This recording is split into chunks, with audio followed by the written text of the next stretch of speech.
একদিন টুনি পাখি তার বাসায় ডিম পেড়ে খাবার সংগ্রহ করতে চলে যায়।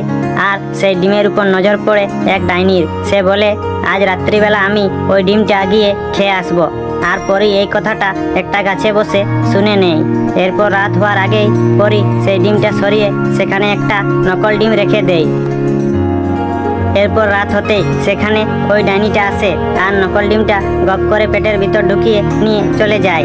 এরপর টুনি ফিরে এসে দেখে তার ডিম নেই। সে তখন খুবই কান্নাকাটি করে। আর তখনই সেখানে পরি উপস্থিত হয় আর বলে, তোমার প্রিয় বন্ধু হয়ে আমি তোমার ক্ষতি কিভাবে দেখতে পারি? আসলে একটা ডিমচোর ডাইনি তোমার ডিম খেয়ে নিয়েছে। তবে সেটা আসল ডিম নয়, নকল ডিম খেয়েছে।